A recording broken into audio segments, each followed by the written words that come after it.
Hi everyone, my name is Alyssa. I use she, her pronouns, and I'm the Presence Collective Coordinator. And we do these webinars every single Thursday. So today we have Dr. Sará King and Rashid Hughes. Dr. Sará King, neuroscientist at OHSU and founder of MindHeart Consulting. And also she's going to be our executive director starting on Monday. So this is new news. You're the first people to hear this. Very exciting. And Rashid Hughes, who's the core facilitator and co-leader of the Heart Refuge dharma community for BIPOC, and also newly affiliate teacher of the Insight Meditation community of DC. They are going to be leading today as they continue to explore the embodied expression of aggression masquerading as compassion part 2, and what this means for the work of liberation, healing, and social justice. In the second part of this Dharma series, Rashid and Dr. King will explore the Buddhist Eightfold Path as a pathway and a map to explore both aggression and compassion. It will offer both a discussion as well as a guided meditation practice and an opportunity for community sharing and questions. So, like I said, I'm just going to do the announcements now. We have these webinars every Thursday. Sará and Rashid will actually be leading a retreat day for people who identify as POC. That's upcoming. And we also have community sits every Tuesday and Thursday starting in September. Sará and Rashid. Thank you so much for joining us, everybody. Oh, sorry, Rashid, I didn't mean to cut you off. No, it's all good. I was just saying thank you to Alyssa. Yeah. Yes, thank you for that introduction, Alyssa. I really appreciate it. And just taking in your faces, those of you who I can see. Welcome, Tim, Malcolm, Dana, Landra, Theo, Bodhi, Ria, Roseanne, Susan, and Amy. Some of you I can't actually see your name. Oh, I see Charlotte and Steph and Cindy. Welcome to the space. So one of the reasons why we wanted to take this time to gather together in beloved community today to explore this concept of aggression masquerading as compassion is we were really hoping to get into both a conversation as well as a felt and embodied exploration of these concepts. So hopefully you guys are all in a place where you may be able to settle into a meditation position that is comfortable for you. Rashid will be opening us up with a meditation in just a moment. And so, you know, whether that looks like being seated or lying down or whatever is most supportive to you in your practice. After Rashid leads us through this embodied exploration of aggression masquerading as compassion, we're going to go through the Eightfold Path and how it is that it relates to this exploration. So we will be discussing right concentration, right mindfulness, right effort, right livelihood, right view or understanding, right speech, right resolve or thought, right conduct or action. And then afterward, I will lead us into a meditation that I hope will kind of be a synthesis of everything that we've been exploring. And then we'll be opening it up to any conversation or questions or things that we want to feel in together as a community. One of the things that I wanted to say as an opening, though, before Rashid leads us into a meditation is that I want to be very open about the fact that we are living in very dangerous and perilous times. And part of our mindfulness practice, part of our journey through mindfulness, is really learning what it means to cultivate the kind of spaciousness inside of ourselves that allows us the resilience and the adaptability to learn how to turn toward suffering as an expression of the compassion that wells forth from our hearts. And one of the things that might make this truly challenging is the fact that not only are we enduring the pandemic of COVID-19, we are also enduring the simultaneous pandemic or plague of a 400-year history in this country, in the United States, of really deep and sustained racial injustice.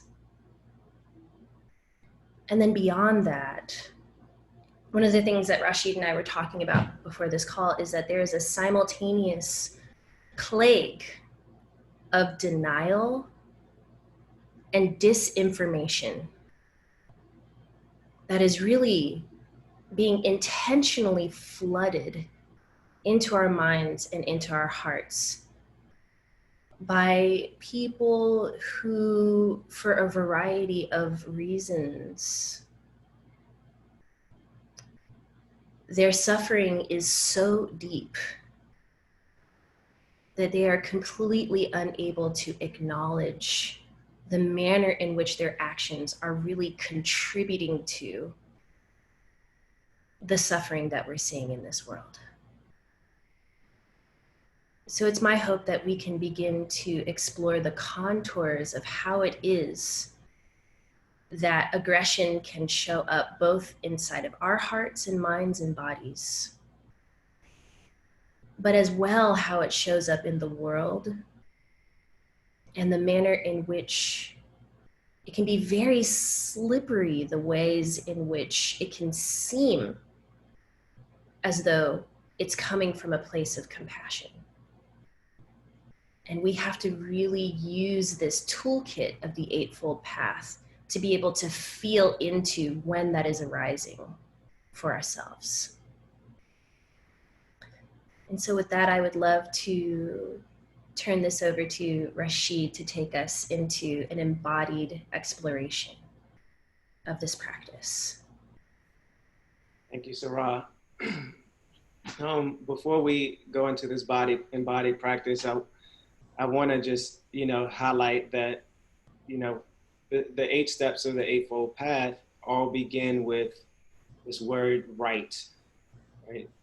So I just want to kind of like demystify the word right before we get into the practice and as we journey together today and explore the path. So when we talk about right, we're not talking about right as in opposition to wrong, this dualistic approach. It's more so referring to this wholesome way of engaging with practice.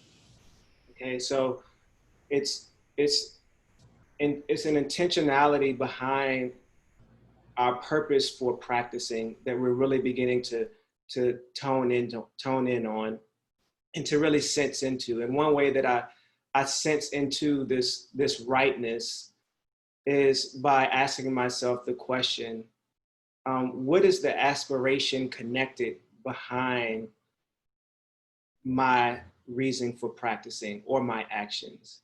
What's my motivation? What's my aspiration behind this? Is it connected to personal inflation, or is it more so connected to some form of collective healing and understanding that within collective healing, the individual is taken care of simultaneously, okay? So just wanted to bring some context to that word before we start diving in, and you're hearing, write this, write that, write this, write that, So, all right, cool. So I'll start off by inviting just 3 sounds of a bell just to start us off. And then we'll do a 10-minute, 7-minute practice, 7-minute. Yeah.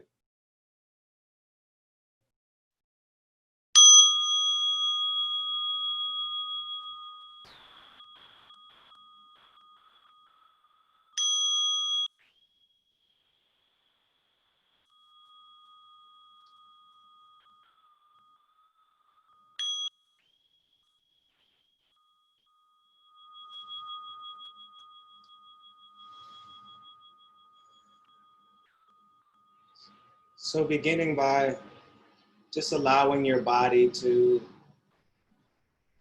come into a posture that feels okay for you in this moment.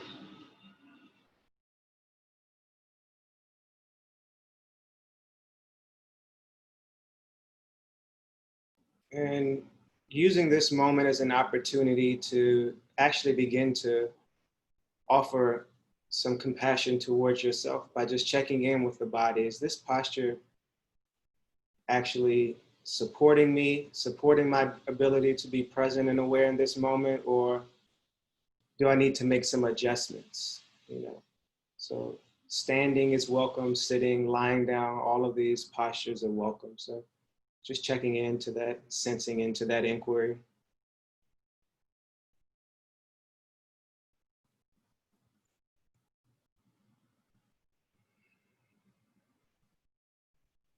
And we begin by just sensing into what's our intention. We talk about right intention on the path. What's our intention? What type of motivation are we bringing with us to this practice? And is it possible to offer the intention of being gentle as we practice? So just dropping gentleness into our hearts and minds as a possible invitation and intention.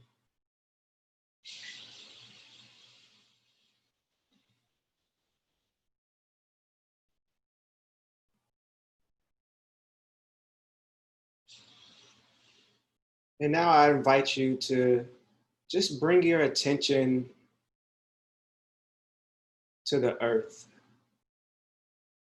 to the surface that's holding you, whether it's your feeling your feet connected to the floor, your apartment floor, or wherever you might be, and really allowing the sensations that let you know that the floor is here, holding you. Allow that to be felt.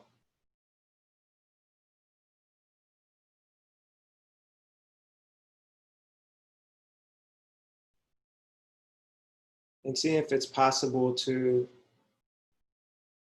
allow your feet to rest a little more on the floor, on the surface, to just trust that the surface is here to hold you.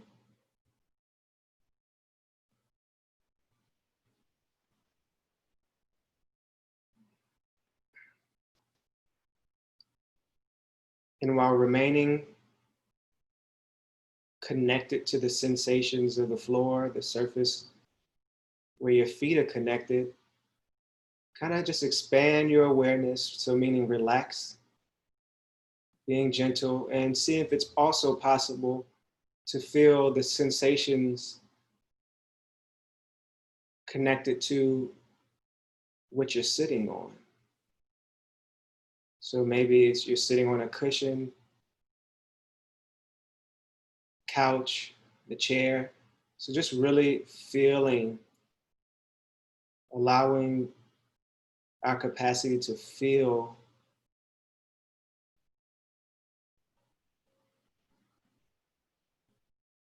to be where we rest our attention, feeling the hips, feeling the seat, feeling our feet, feeling the earth.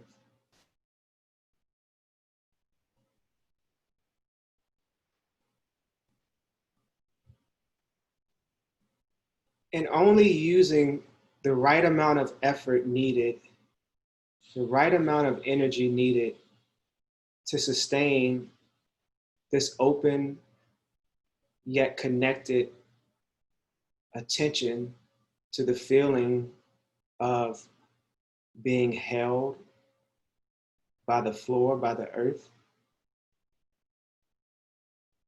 and being supported by the chair, the surface that we're sitting on.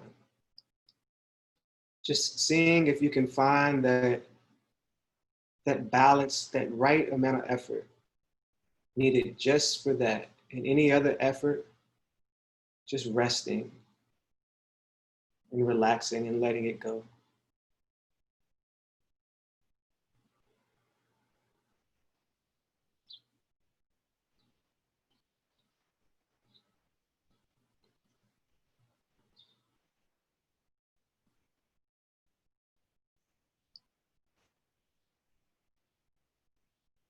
And this view that we're holding, this awareness that we're holding, it's the qualities are without bias in this moment. So doing our best to notice if we're preferring one quality of experience or even leaning into a preferred quality of experience, more so like bliss or peace or no thoughts.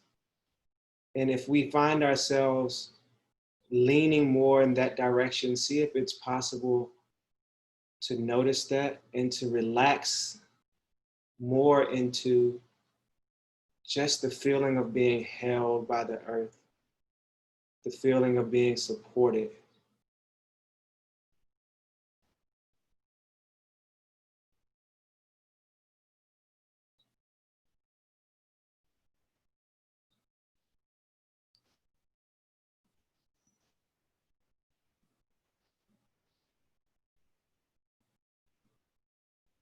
And remembering our intention, gentleness. So in the event that our attention is pulled away or we just feel like it's just not working, what we can do is notice that and return using mindfulness to the intention of gentleness and relaxing back into the feeling of being held.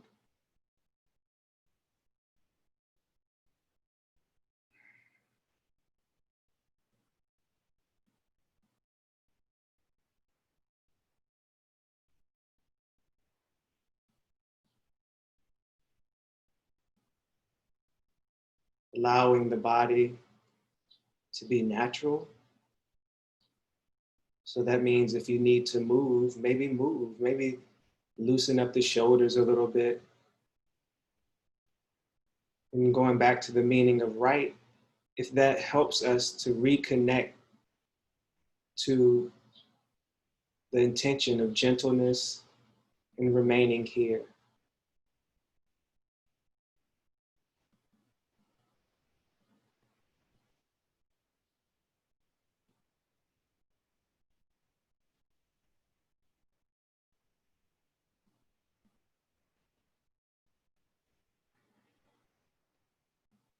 And for the last minute of the practice, just seeing if there's any gratitude available in your experience right now.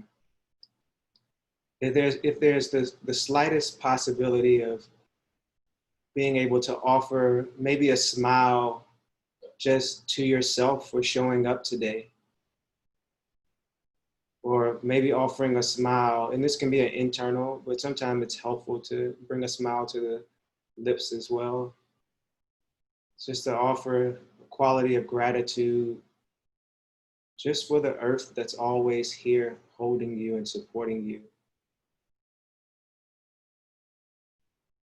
And just resting your attention in that gratitude for the next 30 seconds.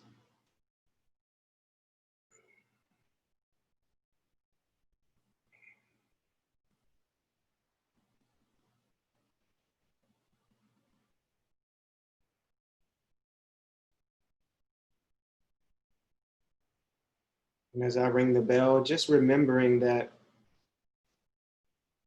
this sense of being held is always available to you. It's always here for you. And you deserve the intention of being held with gentleness and care.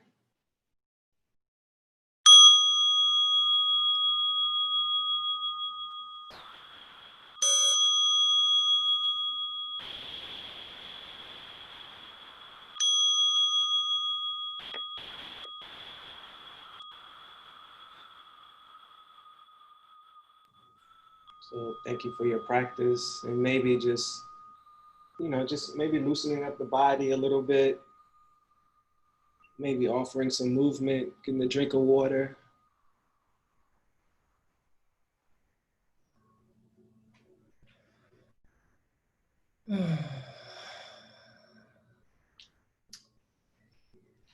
Thank you so much, Rashid, for offering up such a beautiful and, if I may, friendly practice, an opportunity for us to connect with the healing potential that embodying gentleness and rest can offer us. Can everybody hear me okay? How's my volume? Is it good? Okay. So one of the things that was arising for me from the meditation that you just offered was a reflection on right concentration. And I remember that you sent me a text message a couple of days ago, and I think it said something like, correct me if I'm wrong, you think it said something like, is there something inherently intelligent about dissociating? Was it something like that? Yeah. Yeah. And I remember when you sent it to me, it was like early in the morning, and I was like, what? How you gonna ask me something like this at 8 o'clock in the morning? We're on different coasts. So I was like, I gotta think about this. And my immediate reaction was like, how could dissociation be healthy? But then when I attended to your question with gentleness, I realized that sometimes when it comes to concentrating, when we're in a situation of trauma in particular, it's not, the body's intelligence is speaking to us sometimes through that dissociation. The body's intelligence is saying, actually, right now is not the time to really pinpoint, attend to our experience. What you need to do right now, what we need to do is survive. And sometimes I think that's just what's up. However, to explore a little bit more complexity around that, it is very important through our practice of gentleness, I think, that we cultivate the ability to recognize when we are in a safe space. And when it is okay to apply our powers of concentration, and recognize when dissociation is heading in the territory of numbing out. And when that numbing out can potentially be leading us to a place where it's genuinely difficult for us to be lovingly present with the people who are around us, who need us. And I would say that that would be the point where we could ask ourselves, okay, in gently noticing that, my capacity to offer up right concentration to any given moment is gone. I'm checked out. And it's hard for me to return back to my body. Asking ourselves, what do I need? What do I need so that I can begin to rest and then slowly but surely be able to return back to that space where I can offer up right concentration in attending to my present moment experience? Yeah. I'm really feeling you that on that, Sarah. And it kind of goes back to, it's directly connected to right mindfulness. Um, you know, and when I think about right mindfulness, you know, what I'm really feeling into is choice and agency, right? Really like this deep freedom of having agency on how we begin to use our attention, you know? And I'm glad you talked about the instinctual nature of disassociating in order to survive. And where right mindfulness comes into place is once our survival instinct has kicked in, our survival response has kicked in, right mindfulness says, now let's come on back in a way that doesn't cause more harm, but actually reduces harm and stops anything from any habit patterns from arising that might be counter instinctual to our healing, right? Yeah, yeah. So it's kind of like I'm beginning to use my attention in a way to uproot harmful habit responses, right? I'm beginning to use my attention to even a harmful habit response may become from our conditioning through meditation teachers and instructions that says you should be focused right now, right? Word. Right? That might be, you know, so we have to be able to name that, and right mindfulness helps us to see that and say, and maybe say, well, maybe right now I'm going to actually get up and go for a walk. You know, I can't sit down and remain concentrated in that moment. But right mindfulness gives the space for agency, the energy of agency to make its way into our practice, right? And one thing that I do is I always assume that there are parts of me that are connected to harmful habit responses. I just assume that they're there, they're present, you know? So even in situations where I'm like, oh, I feel like that was the other person, you know? I have to have this way of relating to myself that first causes me to say, no, check in with yourself first, you know? And the two things that I come back to is that, you know, it's my responsibility to actually do this checking in when I'm beginning to feel this aggression emerging, right? It's my responsibility. And it's, I must learn to feel the aggression and I must learn to love it. But loving it doesn't mean that I have to concentrate on it in order to liberate myself from it in the moment. In this way, we are no longer in the victim of our emotions or our experience. We begin to create space and we begin to move more. There's more fluidity that begins to open up for us. Right. Yeah. Right. I love that. I love that. And how would you say that that is related to the application of right effort?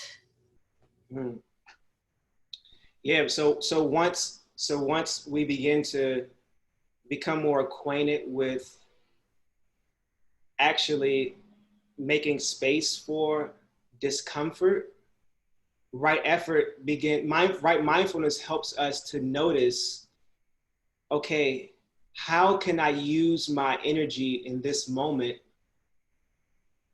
in connection to liberation rather than just being comfortable, remaining comfortable, right? Because like we were talking earlier, oftentimes in meditation communities that are centered around whiteness, quietness and stillness and not efforting is lifted up more than being in the uncomfortable and actually taking ownership over working with the discomfort, right? Effort is looked at as being you're striving, like non-striving, and all of these woo-woo terms that have their place, but they can also be vehicles through which we attempt to bypass actually what's true. So right effort is a skillful use of our energy to disrupt unconscious behavior, unconscious bias, racist ideas. Even the energy can be used to begin to create new policy around old policy that are not including the well-being of all individuals. So it's not just a personal thing, but it can be carried, this right effort, this energy can be used to uproot anything that's continuing suffering. And that means we have to be willing to do the work. We have to be willing to use energy. We have to be willing to continue to become unstuck and kind of like shake shit up. Once we shake shit up, then it can loosen. And sometimes in order to shake shit up, we got to move our bodies, right? We gotta chant. We gotta do anything that's more helps us to be more in an embodied experience, and that's different for everyone. But it has to be an option, right? Yeah. I absolutely love everything that you're pointing out right now, especially around agency and around, I love the way that you framed it. You just said shaking shit up. It's so true. It's so true. And so that brings me then to a discussion of right livelihood, and perhaps how agency and skillfulness, mindfulness and effort are involved in helping us to discern when it is that any given action of ours, especially when it comes to the things that we do to generate money and income, when it is that an action of ours is going to be lending itself to this intention that we have of collective liberation, as opposed to creating and generating more of the status quo and more harm. And I have a little bit of an example around that. Perhaps some of you might be mindfulness teachers who are on this call. And I know that for myself, just recently I had a number of corporations reach out to me. And these corporations wanted me to lead mindfulness training seminars to heal their employees, given everything that's happening right now. And I noticed that some of these corporations have given money, donations to different groups that fundamentally oppose well-being and human rights for LGBTQIA individuals, groups that fundamentally support imprisonment and incarceration of Black and brown bodies. And I was given a choice in that moment. There was a lot of money that was offered up. And they were like, come and bring your mindfulness to our organization. And I really had this moment of reflecting on right livelihood and this really felt sense that I had that these were entities that had really contributed greatly to harm and to suffering in my community. Therefore, it didn't feel right for me. It felt like me bringing mindfulness to their space would actually be contributing to aggression. And I wanted to send a message to them in declining by saying, actually, here are your practices that I am aware of. And I am asking you through declining to work with you. I am saying, I'm drawing a line and I'm saying, no, you have to review those practices. The way in which you are situating yourself in the world is fundamentally lacking in compassion for people who find themselves in situations of invisibility and pain and enslavement. And that is something that is very much on a case-by-case basis. It's very contextual. And I realize that what I'm saying is very complex because we're living in a time right now where so many people are in the thick of very real and intense economic strife and suffering. And so on another level, it was a privilege that I had to make that choice. So there's a lot of complexity that is involved in right livelihood and how that shows up and manifests in our lives. But one of the ways in which I think that we can exercise gentleness is with ourselves is if we find ourselves to be in collaboration with any given person or organization or entity, which we come to discover is supporting aggression in the world, then we have the agency, I hope, to make the choice to pull back, to pull out, to both pull out of relationship with them as well as we call them out publicly, in order that we can begin to apply our effort toward bringing about greater balance and justice within our society.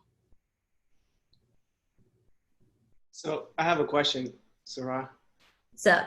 So like, I just want to talk about, because like one thing that I've been talking about recently is, like when I talk about like shaking shit up and getting unstuck and like having to use effort, was standing your ground in the sense and seeing the bigger picture of the aggression that would be perpetuated by you accepting this offer.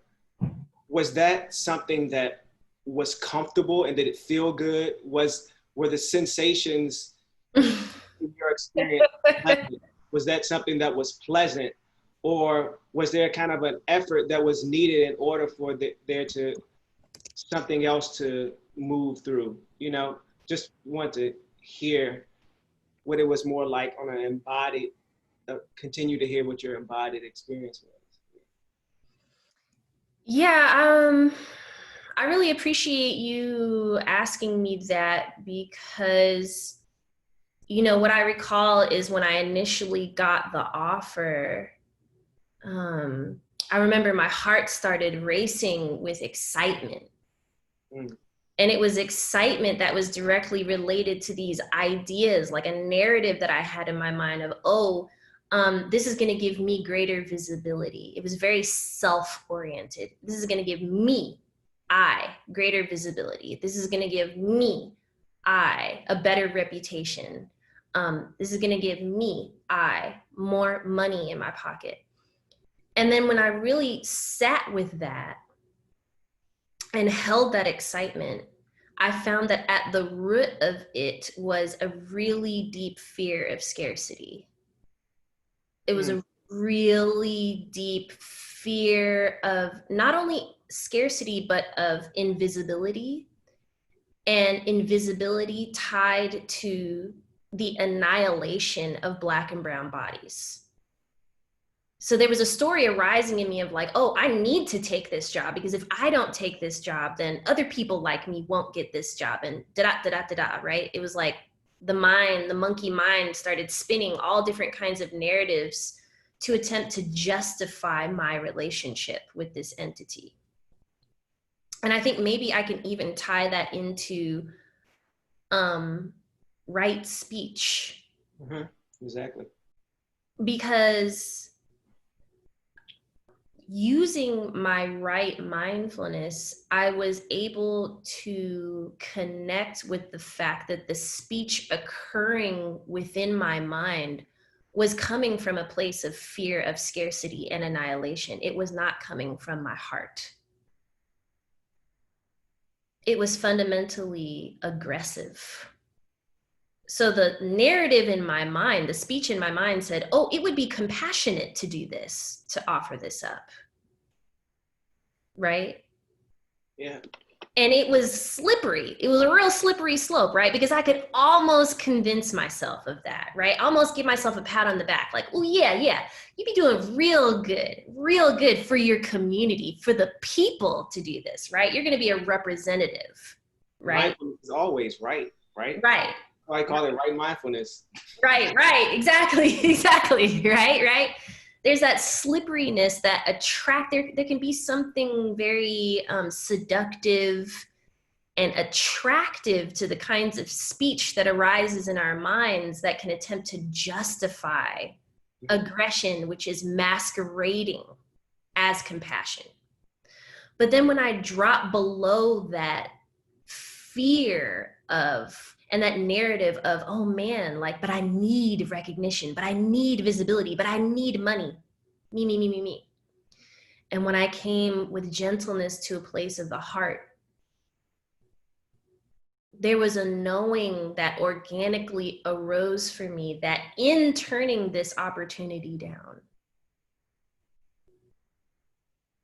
I was turning towards other opportunities that would actually be more representative of the genuine desire I have in my heart, my genuine intention to be contributing towards ahimsa, to be actually embodying compassion, true compassion in the world.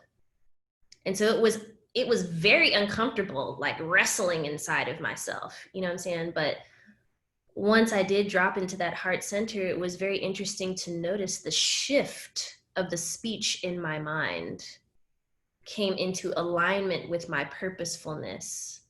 And I felt gentleness arise in response. Mm-hmm. Yeah.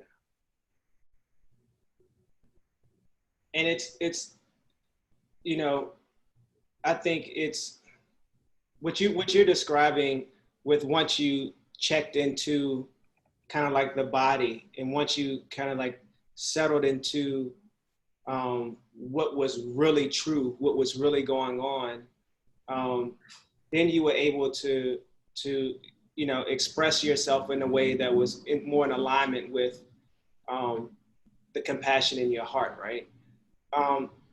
And I think that's directly connected to right thought, which I really love to talk about, is right intention. And it's right intention is really having to do with, okay, so what's under the surface? It's like when I'm having a disagreement with my fiance, and I'll say something, and she'll be like, "Well, what you really mean by that?" Right? or what you really trying to say? Right? Yeah. It's like the intention under the action, right? And you were talking about you begin to become in contact with the narratives in your mind.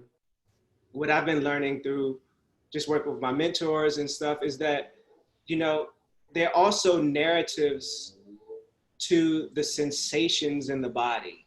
This is what we begin to talk about when we talk about embodied practice. So to make it more tangible, it's like, sorry, it's like a motorcycle right outside of the window.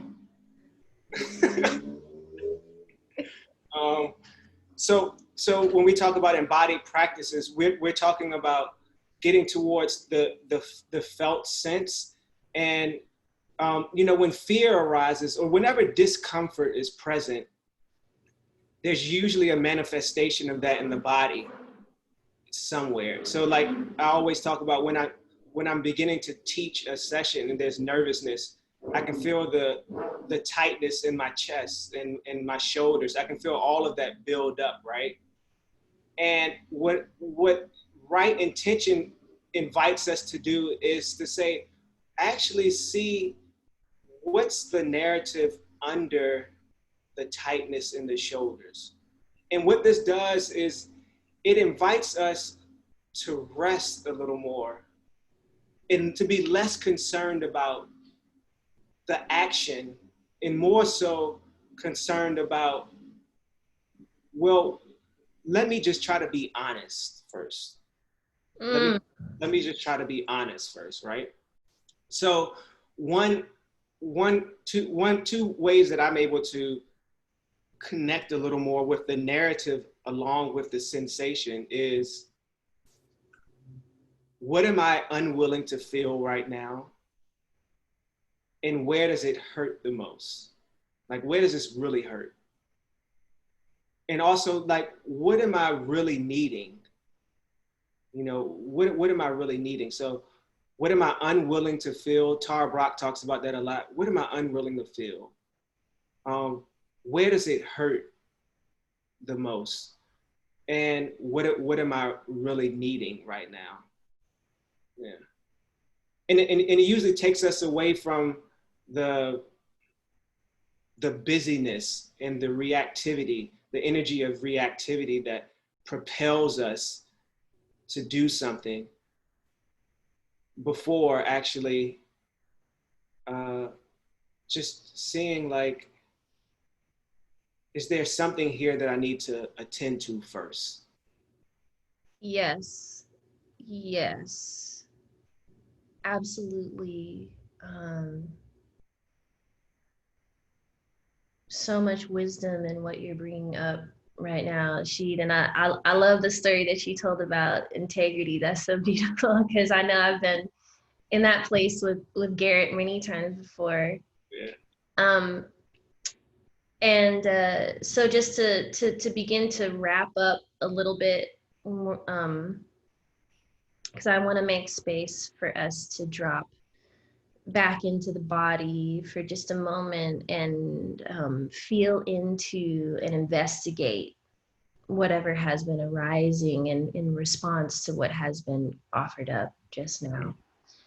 And for those of you who can, I also wanted to say, technically our time together ends at 3:00 today. For those of you who need to go, I want to honor that.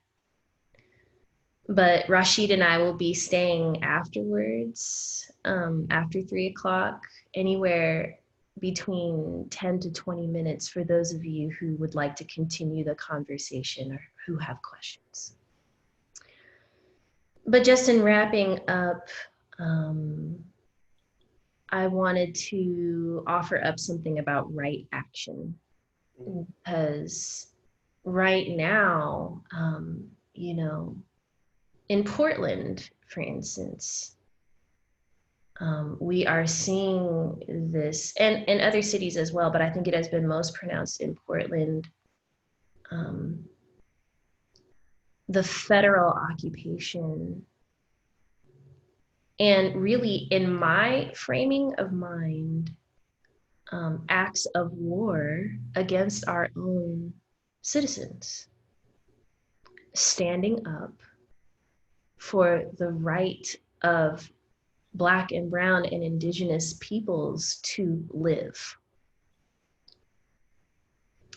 And there is a way in which this action is being framed as right. There is a way in which this action is being framed as compassionate, as empathetic, law and order as compassionate, violence against unarmed people as right action, compassionate action. And so in my frame of heart and mind, I think it is so important that when we receive this particular plague of denial and disinformation, when we receive these messages that attempt to twist and convolute the very nature of what it means to be compassionate and to equate it with violence, that it is a deeply purposeful, right? When we say that, when we use the word right, it is a compassionate response to that, the right action response to that, is to use our powers of discernment,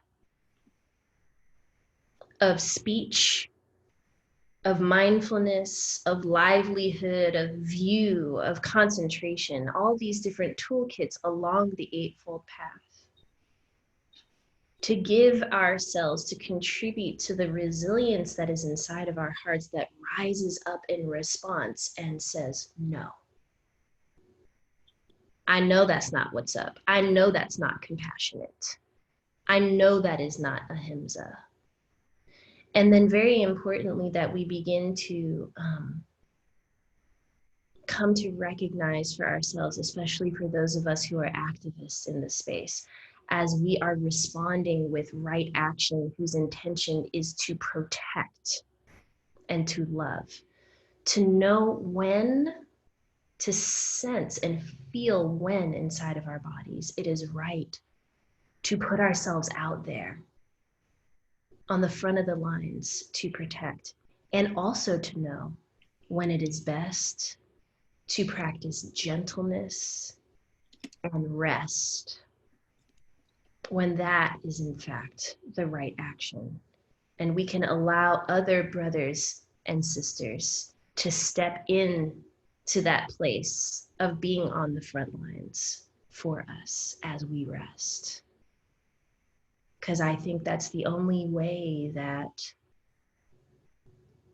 we're going to get through this marathon of simultaneous pandemics with any form of sustainability and self-love. And so with that, wherever you may find yourselves, whether you are in a seated place or resting, lying down or standing up, I'd like to invite you to take a moment and begin to connect with whatever is arising, whatever sensations or thoughts or emotions. And if it feels gentle and compassionate, perhaps we can all take 3 deep breaths together.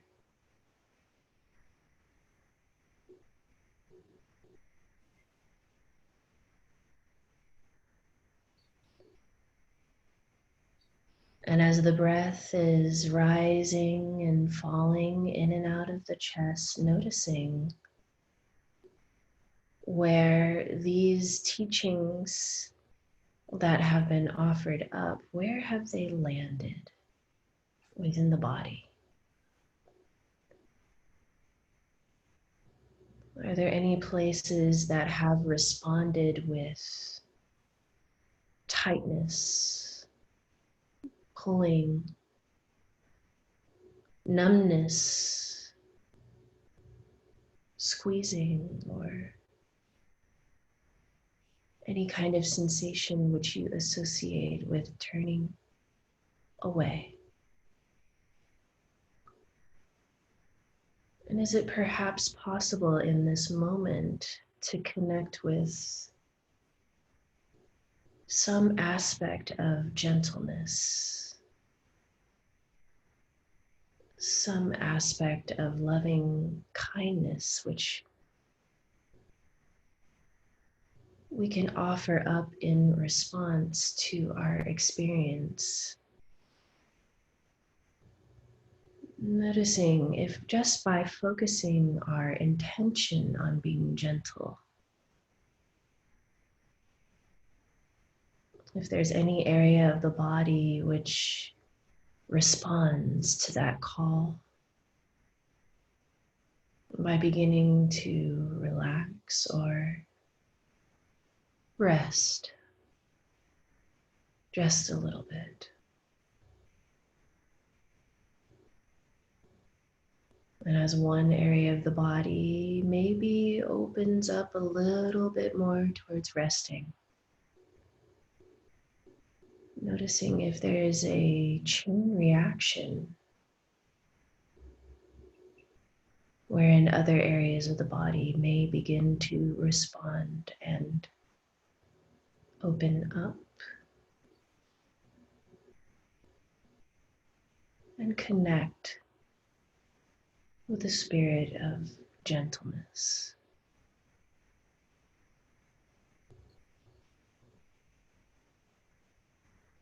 Taking one last deep breath collectively here, and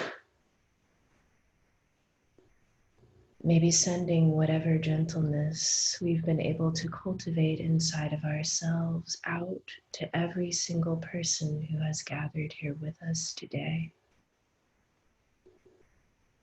Maybe even imagining that our restfulness can reverberate out and touch all sentient beings around us in this gorgeous, beautiful world we've been gifted with. And slowly opening up the eyes if you had them closed. Maybe taking a moment to move around a little bit in your chair, roll the shoulders out. Just looking around you and orienting in your space, noticing that we are safe together in this space. I'd like to thank you wholeheartedly for your practice and for joining together with me and my brother Rashid. We love doing this together. It's wonderful. Yeah. And for those of you who can stay, Alyssa, I don't know if you have any ending comments or announcements, but I'd like to offer up this time for those of you who would like. You can either type questions in the chat if you're feeling a little bit shy, or feel free to unmute yourself and offer up any comments or questions that you would like. I just added a website link for people who want to stay in touch and see our events. Thank you. Thank you, Alyssa.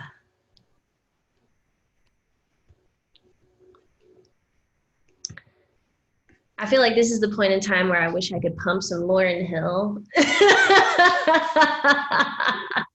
I really wish I had a speaker and I could just be like, doot, doot, doot, doot. We could all dance.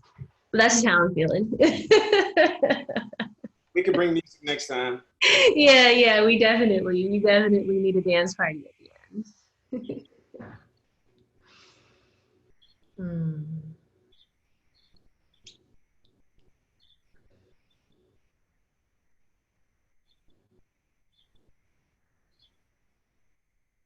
Thank you, Ria. Thank you so much. Yeah, thank you, Ria. In the chat. Oh, thank you, Stephanie. Thank you, Susan.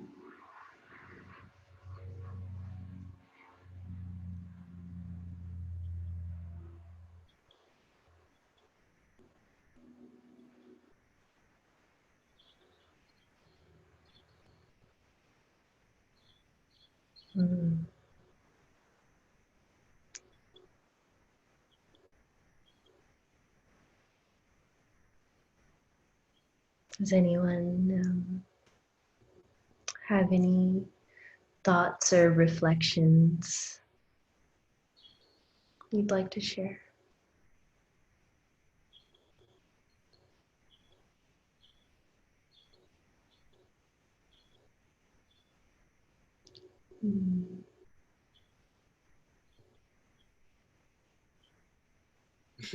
Tim said he'd like to hear it again. Oh, yeah, yeah. Oh, okay. Did you see that, Alyssa? I guess people can't unmute themselves. Thank you, Anna. Thank you. We appreciate that. Looks like Alyssa unmuted us, and I just want to say thank you. This is Theo, and wish you a great reality.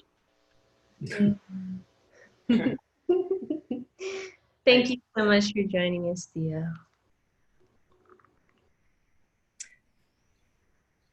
Hi, I want to say how lovely this whole presentation was, and I wanted to know any more you could say about your embodied practice mentors.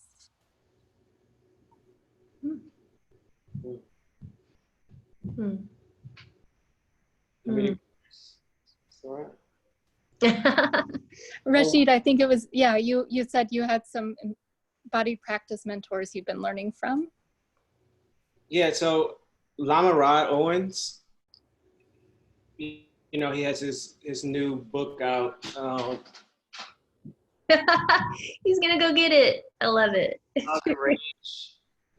I really recommend this. This book talks a lot about embodied practice, and it also talks a lot about learning to work with brokenheartedness. But it has a lot of different practices, from breath practices to earth practices to ancestor practices and guide practices. All of those things are present. But he was the mentor that I was referring to. Yeah.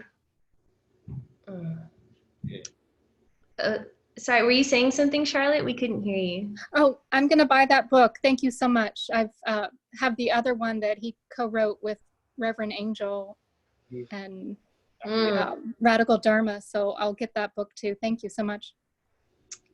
Yes, I would also recommend a book that I can't stop talking about that is chock full of amazing embodied practices, especially for metabolizing the harm of white supremacy inside of the body, is My Grandmother's Hands by Resmaa Menakem. I'm seeing a lot of yep, y'all know what's up, right? And beyond that, oh, yeah, Alyssa, love it. She had it at the ready. Not only do I love those practices, he has a couple of podcasts that he has just been on with On Being with Krista Tippett that are gorgeous. He also has what's called, I hope I'm not botching this, I think it's called the Cultural Somatics Institute. And he has a variety of trainings that he is offering up. So there are trainings that you can take on your own. And then I actually last Friday participated in a training live with him. And I just can't say enough about the shamanic quality of this man's heart. It is really like tremendous. So yeah, I'd offer that up.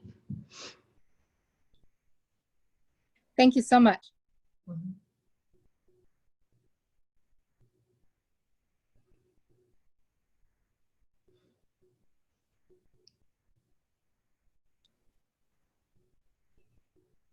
And you know, an embodied practice that I encourage people to do, I do it sometimes for hours a day, is just lay on the earth.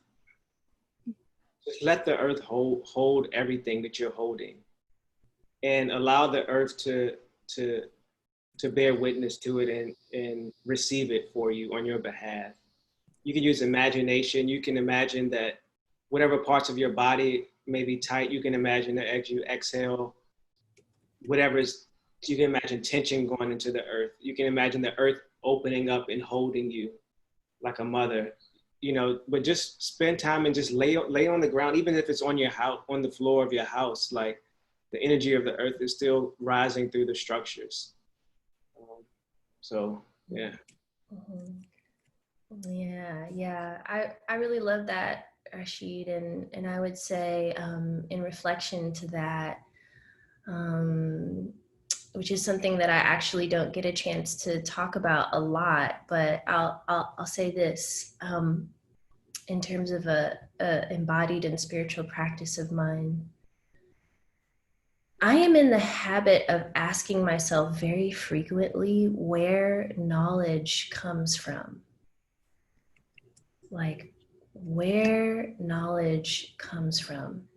And if there are places where, like, so both where knowledge comes from as well as where does knowing come from? Because I associate the process of creating knowledge as being very cognitive. And then the process of knowing seems to me to occur mostly in relationship between the brain and my heart and the brain and my gut, right? So like the center of my love and the center of my intuition. And in order to access these places of knowing inside of my body, sometimes I am holding so much tension and grief and pain inside of my body that it can be a little bit difficult to access on my own. So I will go to places where I can be with anything in nature.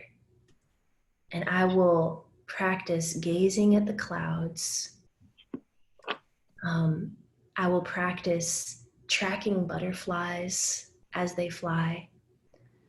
I will practice feeling the wind not only on my skin, but just noticing the ways in which plants dance in response to the wind.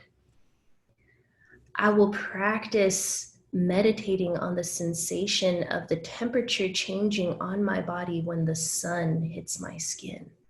And I will ask myself during these practices, which may sound very deceptively simple, but I will ask myself, I will ask my heart in those moments, what am I coming to know about myself? What kind of knowing is arising in relationship to nature, which when I am in practice of being with it, even if it is as simple as like a random rose bush on the side of the road, it does not have to be like you got to get to a forest, right? I'm talking about your simple blade of grass. There is something fundamentally okay at all times about that which arises from nature. And I just practice trusting that even if knowledge, right, thoughts aren't arising in response to the nature that I am being in relationship with, that there is a knowing arising inside of my body, which will present itself when the time is right. And I really try to trust in that. Thank you.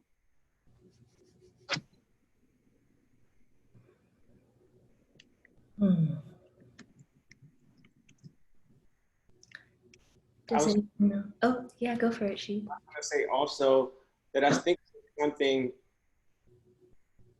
really embodied about being in community with people who are there to support you as you explore discomfort and as you explore complexity. Like, it's so important to have people that are able to reflect compassion back to you as we all are holding so much, you know, like it's you walk out when you encounter a true community like that, your body actually feels lighter, you know. So I think it's something that it's important for us to explore and you know, it changes, it shifts depending on the season. So, yeah.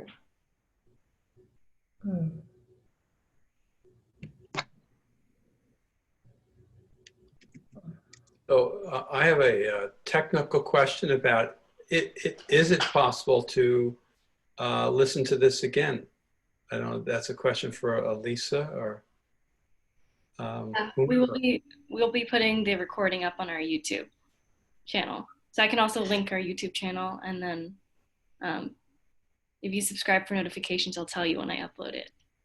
I'll try to upload it next week. Okay. I'll look for your notification, subscription. Thank you. Yeah.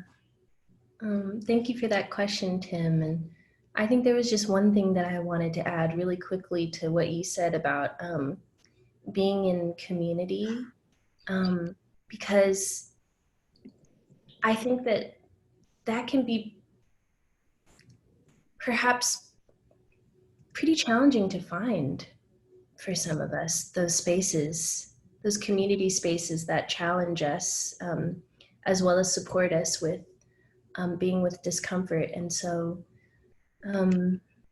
for me, oftentimes, I like to talk about radical friendship and how sometimes all it takes is a friend, especially what is sometimes termed a spiritual friend, someone who you can turn to with issues of a spiritual nature and offer it up to them. Just to be in the habit of cultivating a relationship with any being in your life who really allows you to explore the messiness of discomfort, around whom you feel safe, really expressing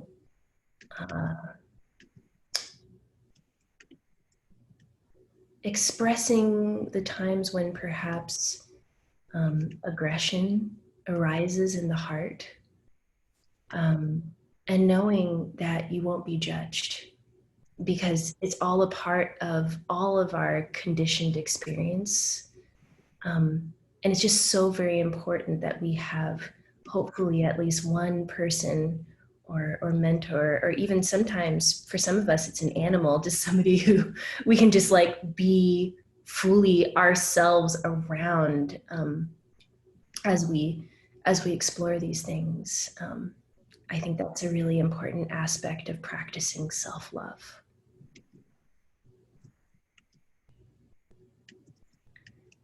So we only have a few minutes left, and I'm wondering if anyone else has anything they'd like to offer up to the space before we end. So I have a question.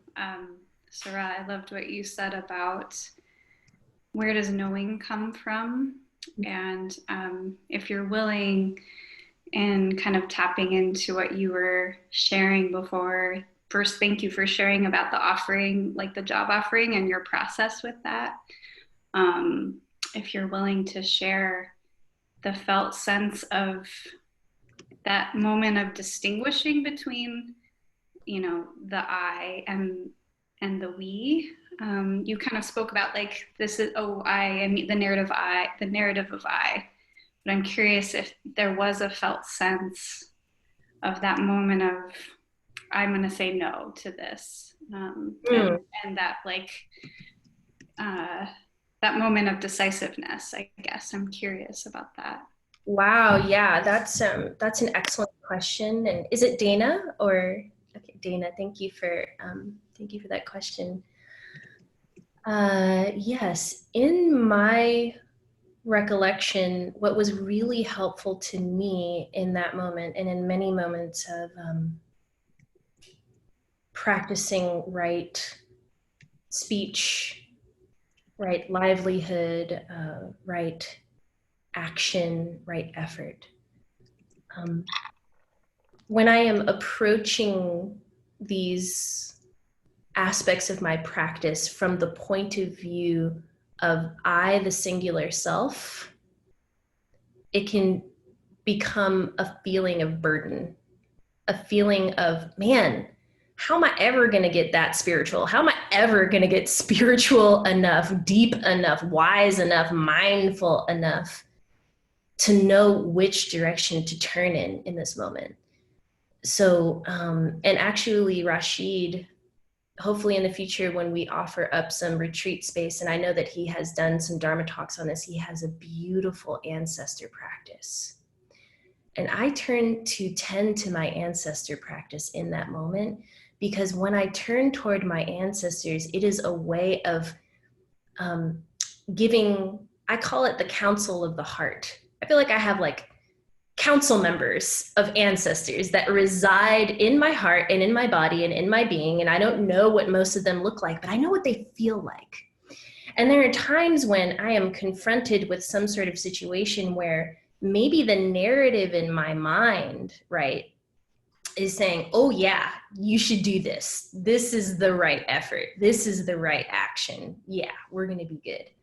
But then when I turn to the counsel in my heart, there's pain. There's a response of really connecting with ancestral suffering. And my ancestors are saying to me, actually, this is going to contribute to harm.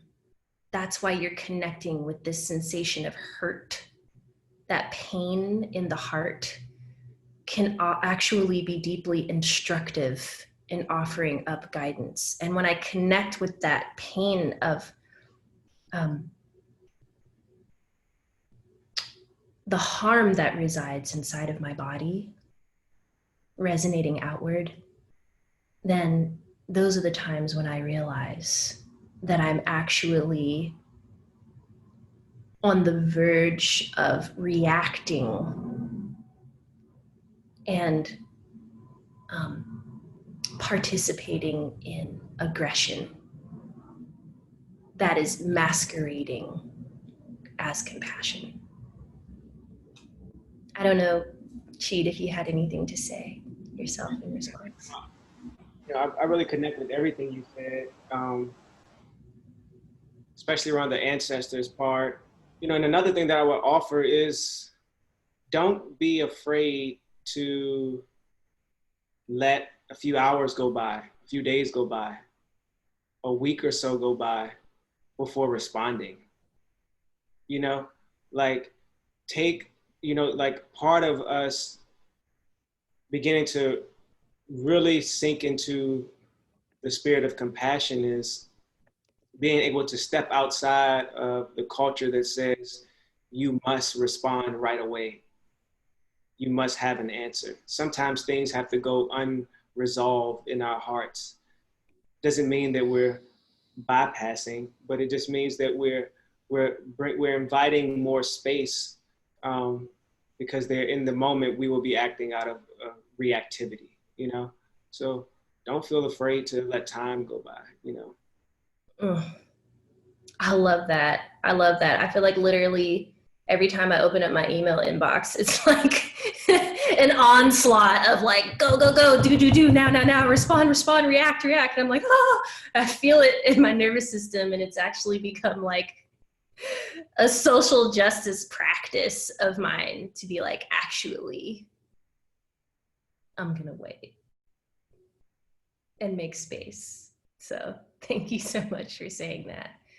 It's so important. And yeah, thank you, Landra. Thank you so much for joining us. I really, really appreciate it. All of your being in the space today.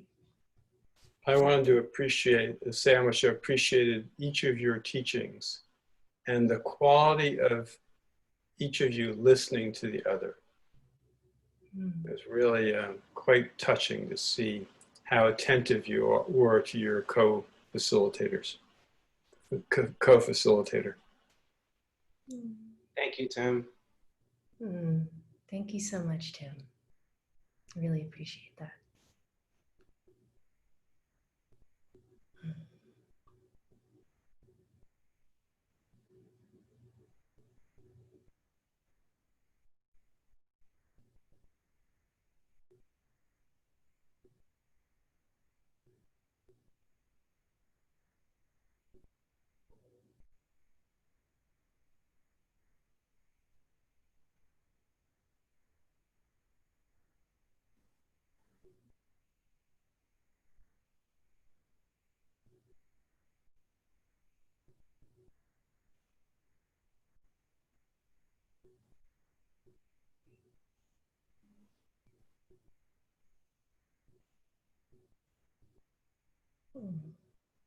It never ceases to amaze me the manner in which I can feel the heart's interconnectedness with all of you, in spite of the fact that we're in different geographical places. That's something I never thought I'd experience over video conferencing. But it's completely true. And again, I just want to offer up our sincerest gratitude for joining with us today. And thank you, everybody. Yeah. Thank you for being here. Yeah. Be well. Don't forget to rest. That's right. That's right. Rashid will be offering up t-shirt purchases on his website very soon, I'm sure, once that trademark comes through. Oh, all right, everybody. Hope to see you next time. Be well. Be well. Bye. Bye.